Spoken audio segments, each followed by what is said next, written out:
I would be at the gym working out, not doing anything sexual, and I had a full body orgasm. Or I'd be dancing to music. I was living on this beautiful island in Thailand, and I'd be dancing to drum beats, and I would have a full body orgasm. Welcome to Follow Your Heartsong, where we reclaim pleasure, break taboos, and awaken to our deepest desires. I'm Rose Heartsong, bringing you raw, unapologetic conversations on sex, spirit, and self-liberation. Let's dive in. Hi there, how's it going? This is Rose Heartsong. I'm coming to you from KXFM, Laguna's community radio. We're talking about sex tonight, so make sure that the little ones aren't listening. And we're going to be talking about what is sacred sexuality, what is conscious kink, and what is Tantra. We're going to be diving into those three topics because I get those questions quite often when I talk about that out in the world. I'm having conversations. They're like, okay, what are you doing as a sex coach? What do you do? I was like, I teach Tantra, I teach conscious kink, and I teach sacred sexuality. So we're going to dive into that. If you were on my show last week, I introduced myself, went into how I got into this. You can go back and listen to it. It's a lot more about my personal story. But one of the things I realized is I didn't introduce the name Heartsong. So the show is called Follow Your Heartsong. Yes, my last name is Heartsong. A lot of people are very surprised to hear that. And it's on my birth certificate. It's my legal name. It was gifted to me by my parents. And something that a lot of people don't realize when I'm out at the grocery store or just anywhere that I show my ID for any reason, people are very shocked to see that's my last name. I grew up, in my last show, I talked a little bit more in detail about it, but I grew up with hippie parents, and neither one of their last names, that they made it up and put it on my birth certificate. Having your father's last name is just tradition. It is not legal. So you can name your children any name you want. You can change your name to anything you want. And having the last name Heartsong really has been an affirmation for my life to really follow what lights my heart on fire and really what inspires me, and plunging into the unknown sometimes by saying no to what doesn't feel good for my body, my nervous system, and my heart, and to saying yes to what lights my heart on fire, inspires me and excites me. And I realize that we live in a reality and in a world in which a lot of people don't do that. That's what this show really is about a lot of the time, is I really want to inspire you to follow your heart song, to do what lights your soul on fire and what makes you happy and fulfilled and makes your heart sing. It makes you feel alive and vibrant. And one of the things that I find that people are the most restricted in and the least in their heart around is their sexual desires and their sexual fulfillment. I feel like a lot of people are settling. Also, a lot of people don't even realize that they're settling. And another little thing about me, I'm very motivated to try new things and to explore and see the world. I really like challenges that don't have an ending. Things like yoga. The cool thing about yoga is I've been practicing for the last 12 years. Yoga never has a finish line. There's never a goal. I've never really been into sports. I know a lot of people out there are sports fanatics. We just had the Super Bowl end a few minutes ago. I'm not into that. I don't do competition. But what I do love is something that is always a challenge. And yoga is always a challenge. You always get to a certain point in yoga and then a whole nother world of yoga opens up. Same with sex. When you start studying it, when you start exploring it, when you start getting curious about it instead of settling for the mundane and the boring and the disconnection and the numbness and this disassociation and just kind of using it as in an unconscious way, when you start to dive into the spiritual aspects of it and the different ways you can play in it and explore in it and evolve in it, it's never ending. There's always something to explore. There's always things that can be unlocked inside of your body. So we're going to talk about that. I want to talk a little bit before we dive into that about creating boundaries and being sovereign. I do believe that a lot of us express, especially women, men do this as well, and primarily women, have a tendency to A, put their pleasure on their partners and make it their responsibility, and B, feel obligated to do what their partner wants them to do. Men do this as well. They feel obligated. And I want to talk that like creating boundaries and being clear on what it is that you don't want is really important, but also creating clarity on what you desire is also extremely important. I do believe a lot of us are clear on what we don't want. I've spoken with a lot of my clients about this, and they're clear on what they don't like. They are sick of this and they're sick of that and they're sick of this boring routine and this monotonous experience. But then I'm like, okay, well, what is it that you desire? And their eyes glaze over and they're kind of like, I don't know. So we're going to dive into that. We are going to go on an exploration of what is possible in your desire. So what is sacred sexuality? Sacred sexuality is when you merge the sacred and sexuality. That's really what it is. It's about bringing the spiritual into your sexual practice, whether that is with yourself or with a lover. It recognizes pleasure as a divine force, a force to commune with the creator or with God. It honors sex as more than just a physical act, but it's a gateway to connect with yourself, like I said, your partner in the universe. You can say, we can say creator, God, goddess, whatever the higher force is, the universe, so forth.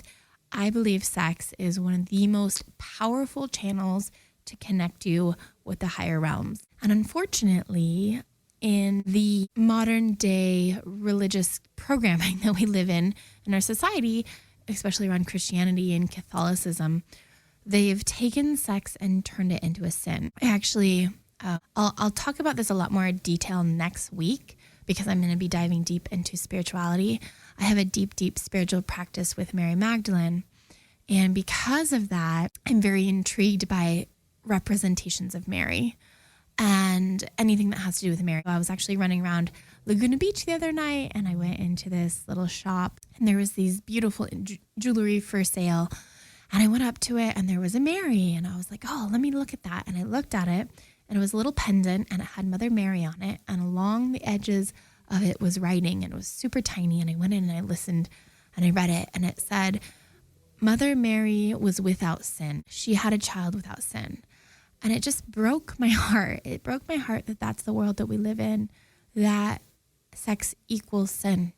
And every single person listening to this right now, if you're listening to this, you have come from sex. Every person on the planet, except for they say Jesus, has come from sex. And why is that a sin? And why is the thing, we need sex just as much as we need water, it's a core primal need as a human being to drink water, to sleep, to eat, and to have sex, and to reproduce and procreate.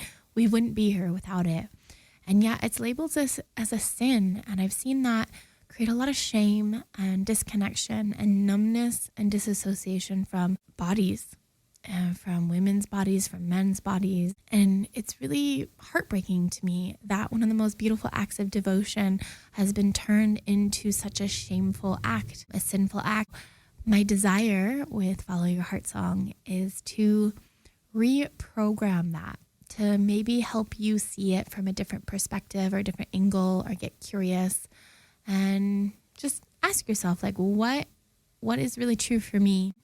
So we're talking about sacred sexuality right now. So sacred sexuality is not a new concept. It's been around for thousands of years. And there's this concept of the patriarchy, right? We hear this, the patriarchy, this patriarchy, that. It's a concept that is currently shifting right now. It's been around for a while. And before the patriarchy, we lived in a very different world. And the feminine was honored in a different way. There was the matriarchy. And I actually host matriarch retreats in honor of Mary Magdalene. And it's the rebuilding of the matriarch. And one of the things about the matriarch is it's not a competition for that. It's not men versus women. It's not good versus bad. It's really about empowering like the sacred and nature and the divine and having us live in harmony. And the sacred feminine used to be honored in cultures across history, with the goddess representing love, fertility, and divine connection. This is a really interesting fact. I was so fascinated when I found out about it. Are you aware of who the first discovered author in all of history is? What is the oldest text that we have found in humanity? Do you guys know? Think about it. Who is the oldest author? I was shocked when I found out that it was a woman. And it's I'm going to not say it right. I know how to say it. It's Enduana, and she was the first author known in history. And she was a high priestess of Inanna. And she was the first known poet in history. She wrote hymns honoring sacred feminine power and divine sexuality. She talked a lot about Inanna, who was a Sumerian goddess of love, fertility, and war, and was worshipped through sacred sexual rites. This is going to be a little radical, but back in the day in the ancient temples, a long time ago, about 10,000 years ago, approximately, I'll have to double check that one. There was a concept of these temples where there was these goddesses. There were technically, now we would call them prostitutes, but they were priestesses, and they would engage in rituals around sexuality as an act of devotion to the divine. And they were considered married to the gods, and they were extremely divine and devoted, and there was whole altars built in reverence to them. And men who had gone to war or had been, had a big death in their family or a big trauma would go to these temples and have sexual healing. And it was not considered shameful. It wasn't considered evil. It wasn't considered negative in any way. It was actually a beautiful place for healing. And the thing is since these priestesses in these temples were married to the gods, if you disrespected them in any way, supposedly you and 7 generations forward in your family would be cursed. So the men would go in devotion to these women. And this is what, I'm so embarrassed with myself right now. I'm not pronouncing it correctly. Eduana, there we go. Eduana, this is what she wrote about. This is what our first ever writing in history is about. Isn't that incredibly wild? But so taboo for right now, right? So taboo to even talk about on the radio or to think about, but it is the world that we come from. So many pre-Christian cultures revered the goddess as, the sexual priestesses such as Ishtar and Isis and Aphrodite, who were celebrated around sexuality, and they were celebrated as it being sacred an act of devotion rather than sinful. It wasn't sinful at all. These traditions held that sexual energy was a source of life. It was healing, and it was transformational, and it was a beautiful act. It's sacred and honored. And the core elements that I've found to be true of sacred sexuality now is presence and intentionality. A lot of times when people are engaging in intimate experiences, it's very, like I just spoke about earlier, it's very primal act. A lot of times people will have their eyes closed or not look at each other in the eyes. They won't be aware of their breath. It'll be just like to get off and to have instant pleasures so they can release stress, and they go really fast. So one of the core elements of sacred sexuality is to be mindful and to honor the moment rather than like focusing on the goal or the outcome of orgasm. It's slowing down. It's understanding that there's an energy exchange. Sexual encounters of any kind are an energetic dance, and partners exchange and amplify each other's life force. If you're having an intimate experience with somebody who is having a bad day or stressed out or overwhelmed or in a bad mood, you can take on that energy, and vice versa. You can give it as well. So it's really important, if you're going to be practicing sacred sexuality, to do it as an act of devotion for yourself and your partner, and clearing the energy, making sure that if you're in a bad mood, having a bad day, stressed out, to exercise or do breath work or do some yoga or go jump in the ocean or take a shower, take a bath, slow down, drop into your body and drop into your vessel, so that when you are exchanging this energy with another person, that you're doing it as an act of devotion and that your energy is clean and clear. Another one is that unfortunately it doesn't happen enough, and especially with women's bodies, but I also see it, a lot of men are very disconnected from their bodies as well, is treating your body as a sacred vessel and really working on shame, internal shame that you have maybe from religious programming around sex and pleasure, any judgment that you might have of yourself or others for the desires that you have, and any social conditioning. And that's what I hope this show is going to help you start unraveling as we dive deeper into that, is really helping to get clear on what it is that you uniquely crave and desire, and having it be sacred and beneficial and beautiful, and, having your boundaries and making sure it's consensual. Another aspect of sacred sexuality is the union of masculine and feminine energies, on recognizing the interplay of those within intimate relationships. A lot of times when couples lose that spark, when they don't feel excited or inspired or turned on by each other anymore, it's because the polarity has gone missing, right? A lot of times women get so in their masculine energy at work and career, and they forget to drop that when they are connected with their partner.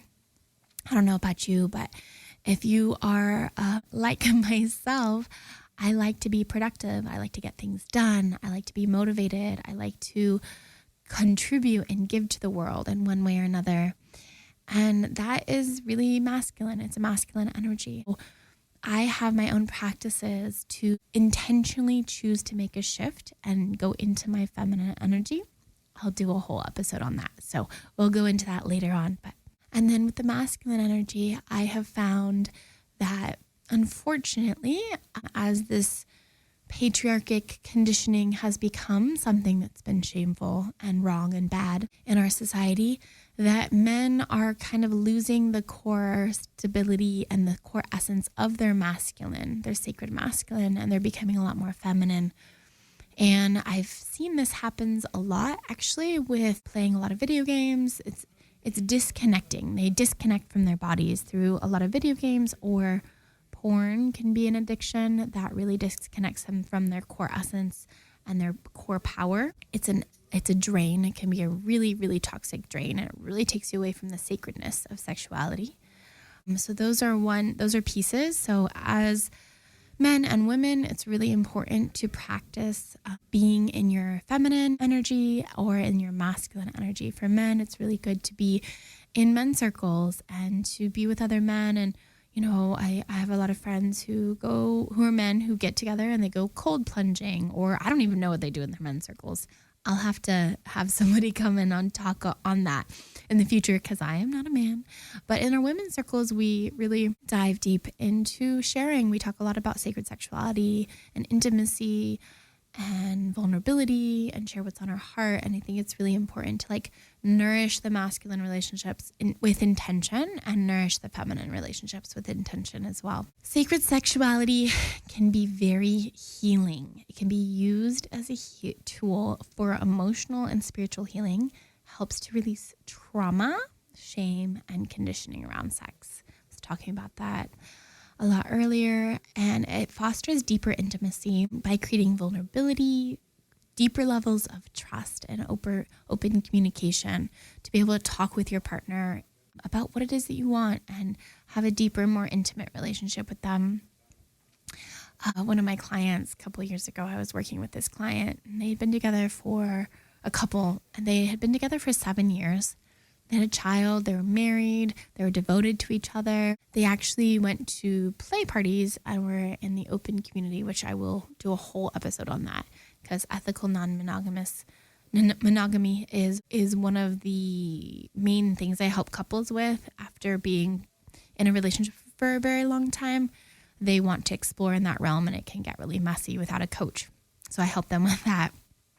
So this couple, like I said, they go to play parties, and they've been married for 7 years, have a child, are very deeply devoted to each other in life, And our first coaching session, I had them eye gaze for 5 minutes. I timed it. And after the eye gazing session, they said they hadn't looked in each other's eyes for that long since their wedding day. And it made me realize that a lot of times we aren't having intimacy with our closest person. You know, you can have a child with somebody and be married to them and being in life with them, living life day to day, but not looking in their eyes. So I encourage you, if you do have a partner, that after you listen to this, you put a timer on and just look in each other's eyes for 5 minutes. It can be really, really powerful and really healing. So breath synchronization is another one. A tantric touch, so very slow and sensual touch, and can help you connect with the physical realm. And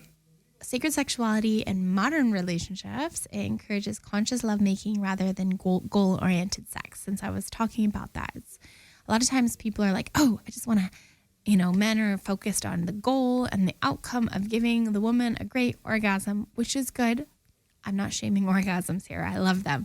And when that is the goal, we disassociate or disconnect from being in the moment. We're living in the future. And when we're there, we're not totally enjoying every sensation in our bodies and being present to what is being experienced. Slowing down is really, really sweet and lovely when we take out performance intimacy and make it more authentic, heart-centered, and much more devoted. So sacred sexuality within myself. This is another one. I've done workshops with men and women where I had them actually blindfolded. All their clothes were on, and I just had them slowly, gently touch their skin, really, really intentionally. And afterwards, both the men and women have expressed that they've never done that before. They've never slowly, intentionally touched their hands, the top of their hands, or the top of their forearms, or their face, or their neck, slowly. So it's really important to have a deep devotional relationship to yourself, to slow down and to really connect with the intimacy of your own body. I'm so grateful that I have the opportunity to teach others this and working with clients one-on-one or with couples and supporting them on this process, because sometimes we're blind to what we don't see or what we don't know, or sometimes it's hard to express to our partner, the one that we're really, really emotionally involved with, to feel safe enough to communicate what it is that we desire. And that's what I support with. I'm really there to help with that. I'm going to dive deep now into what is Tantra, because Tantra is kind of the basic foundation of sacred sexuality. It's been around for thousands and thousands of years. The original Tantra was known to come from the Indus Valley civilization all the way 1300 BCE. It is old. It's one of the there's evidence that has suggested that sacred ritual practices were in early yogic and shamanic traditions. It's developed further in India. India and yoga was really influenced with Hinduism. Buddhism has brought Tantra onto the world. A lot of people think about Tantra as just like sex positions that were in a book that got taken all over the world. But it's really a path of enlightenment that emphasizes non-violence and minimizing harm to all living beings. There's a lot of different aspects of Tantra. It's not just sex. There are a lot of mantras and different ways of being and living. Tibetan Buddhism, Tantra uses it. There's deity visualization, energy channeling, and ritual empowerment.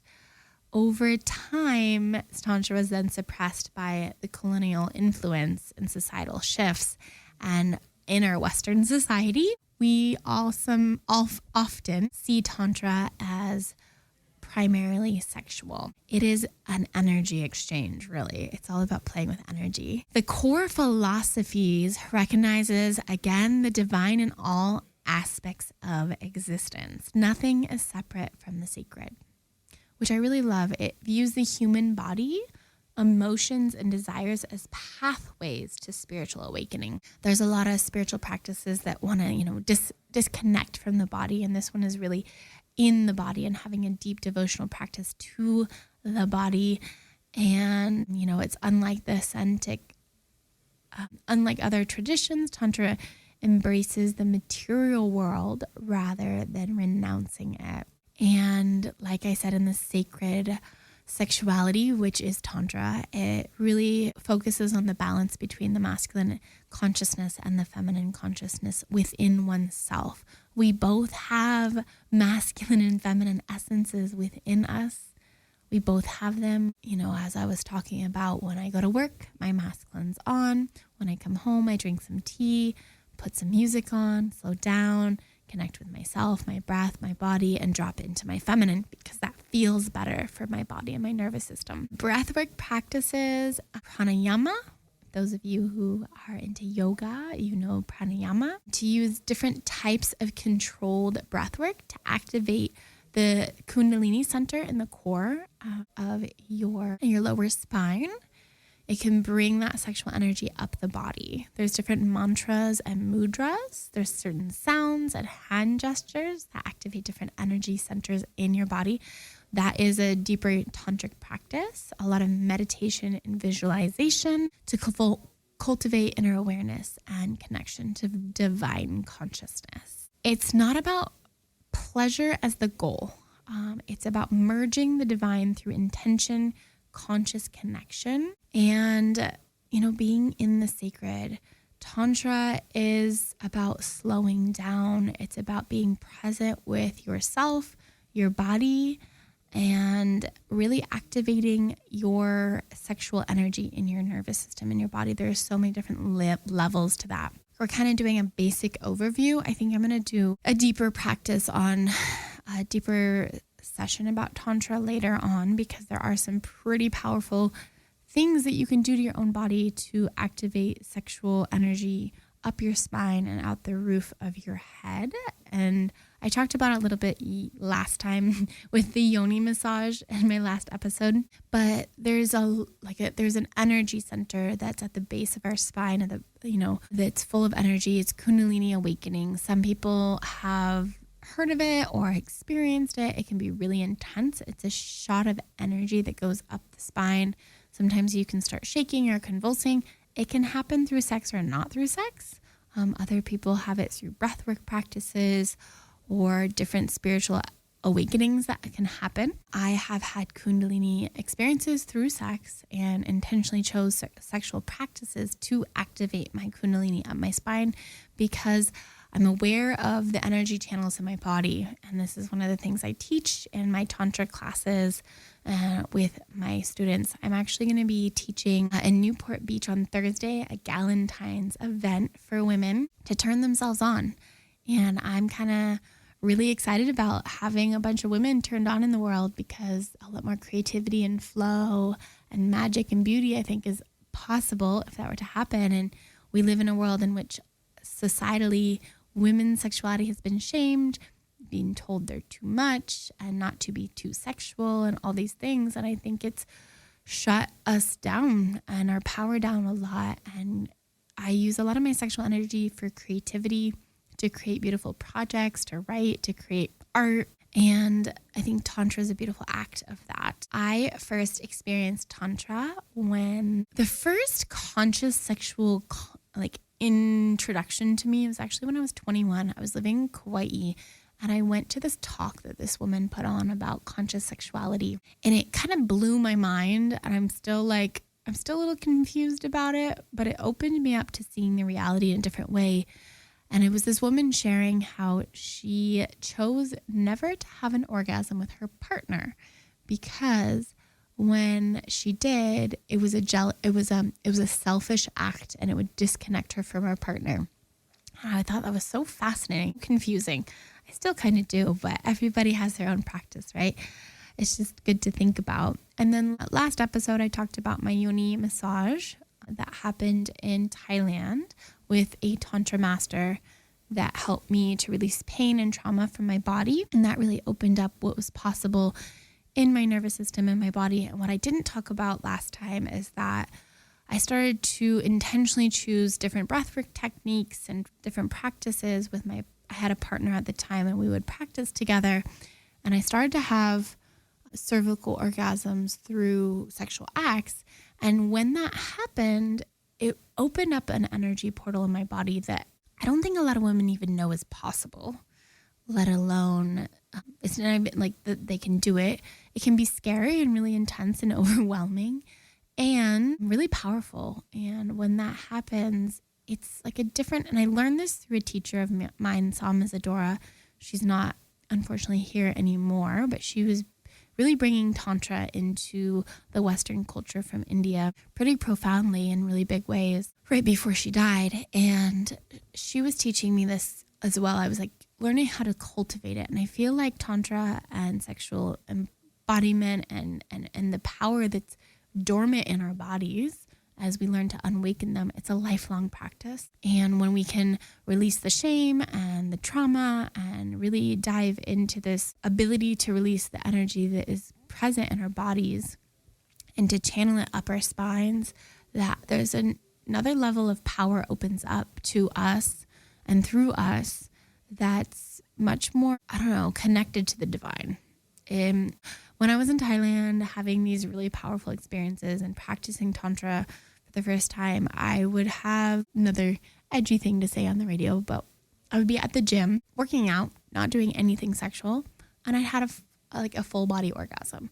Or I'd be dancing to music. I was living on this beautiful island in Thailand, and I would be dancing to drum beats, and I would have a full body orgasm because I had turned that part of my body on. It was activated, and it wasn't this temporary quick fix that we've learned how to do in our modern society. And the one thing about sexual energy, and I don't really know how to explain this very crystal clearly. I'm going to evolve as we go deeper into these topics, but sexual energy can be chaotic, and it can be messy, and it can be draining, and it can create a lot of chaos. So having a really grounded relationship with it, having anchored experiences, so you anchor yourself, like putting your feet in the ground, drinking lots of water, connecting, like, I know I'm going to sound like a crazy hippie saying this, but hugging a tree. I don't really hug trees. I kind of lean up against them with my back. I put my spine up against it and just kind of anchor myself down because they have really strong roots that go down.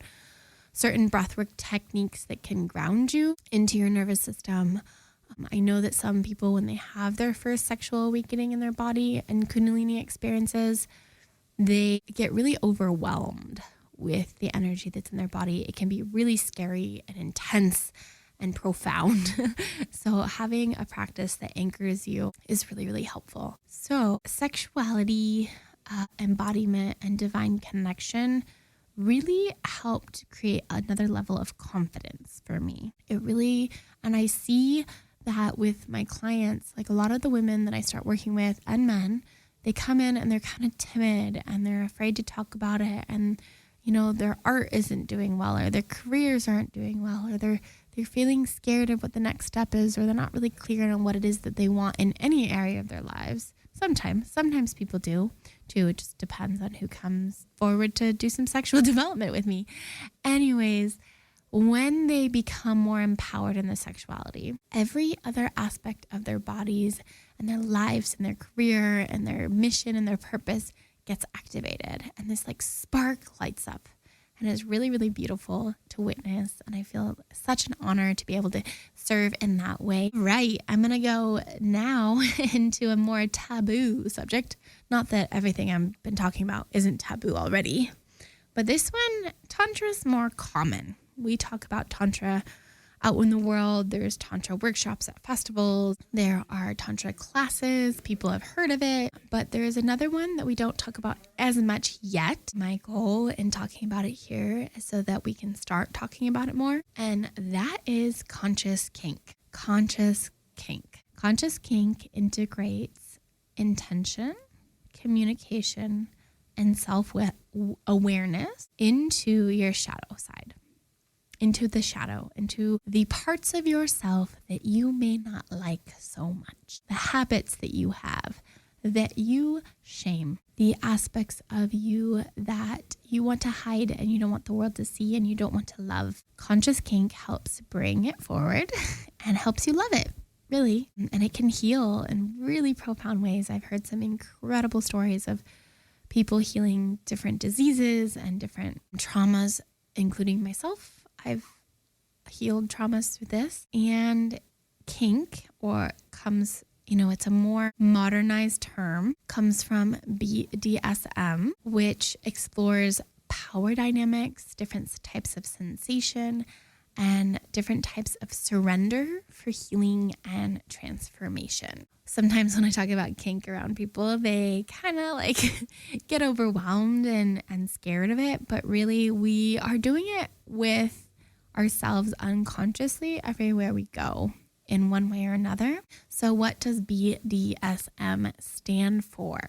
B is bondage. So when you talk about bondage, that's, being tied up, handcuffs.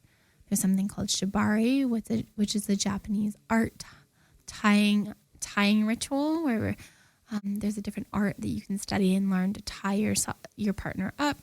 Any way of being forcefully, consensually put it restrained, right?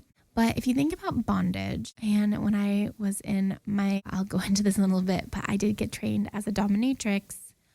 And when I was in my dominatrix training, my teacher asked right at the beginning, what aspects of bondage do you have in your life that are out of your control? And for me, one of the ones that I have had bondage about for as long as I can remember is not being a morning person, not getting up early and doing my morning practice and starting my day with as much as intention as I would like. I am bound to be groggy in the mornings.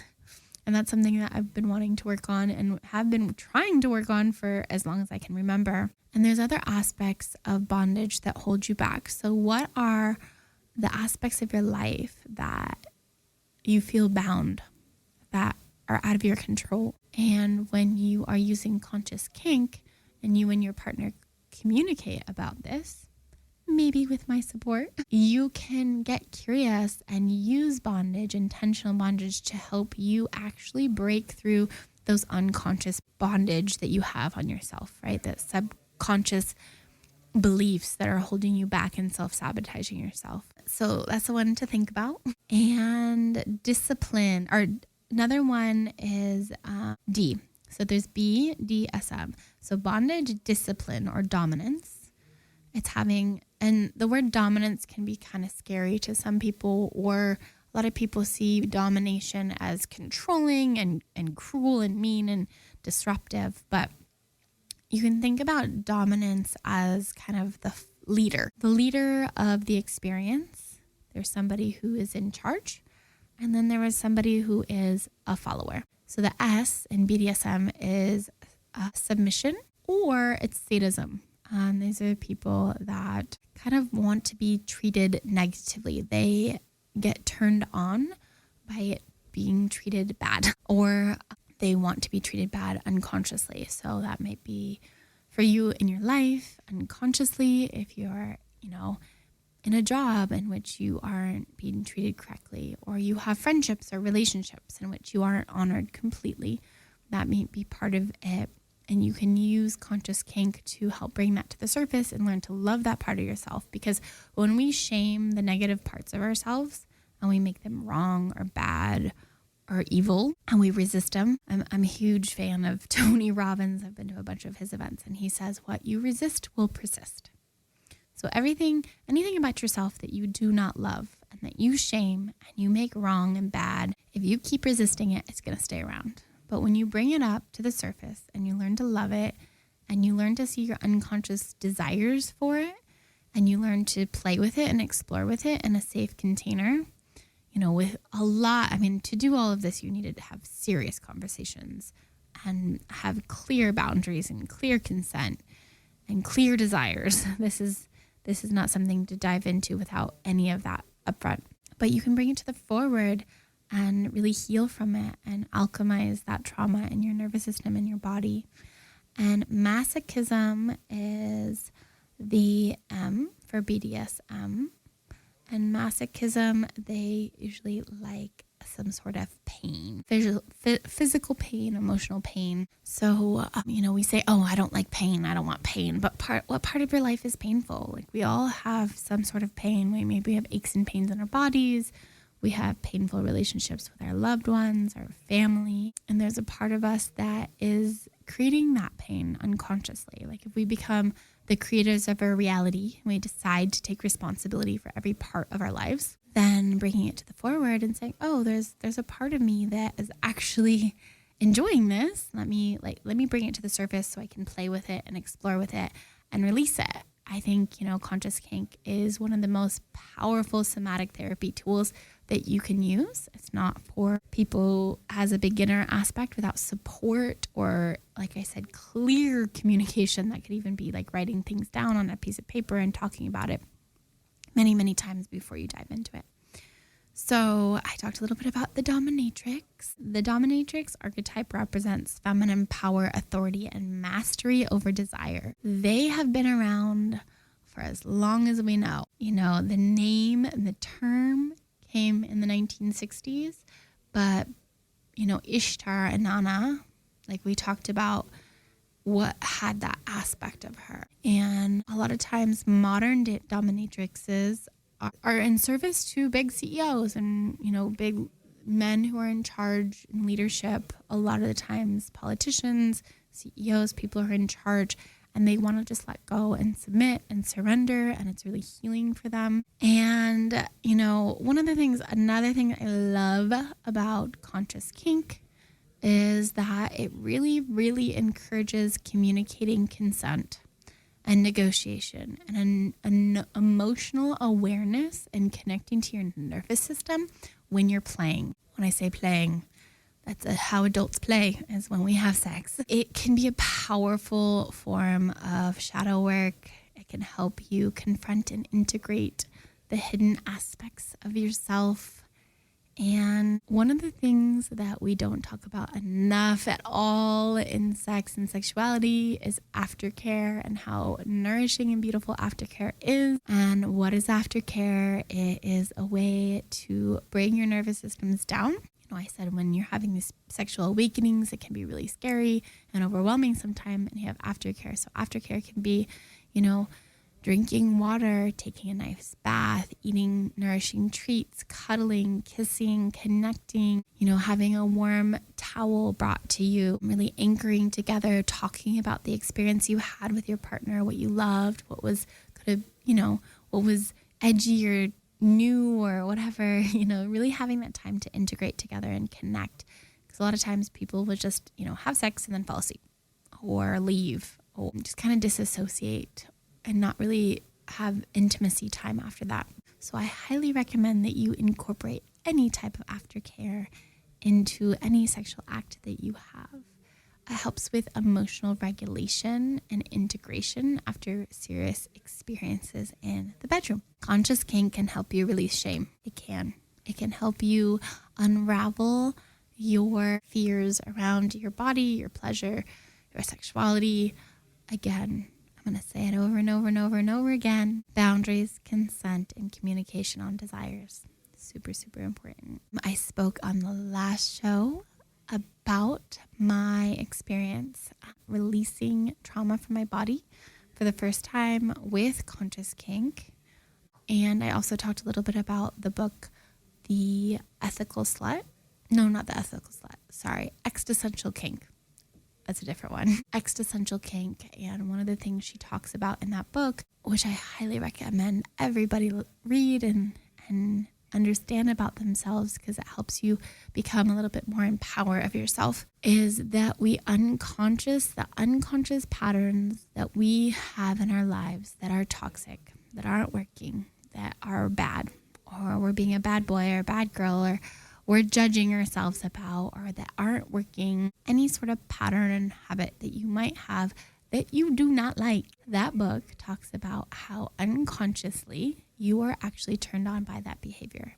You actually are craving it, and you're putting a vibrational energy essence out into the world to attract it into you. When I read that, I got really mad, like very, very upset and very resistant to that concept. And when I started to explore with it and play with it and uncover it, it released a lot of shame around my pleasure and my desire, and shame around money, and shame around habits in my life that weren't serving my highest good. I'm curious, what is your hidden shame that you're interested in letting go of, or that you're resisting the most? And how can you learn to bring it to the surface and look at it and explore with it and find pleasure in it? And when I did that, I used self-pleasure as a way because it was too vulnerable for me to share with a partner. But if you do have a partner and you guys want to play and explore in that world, it can create a lot of transformational healing in your relationship and in your life. I help my clients with that a lot.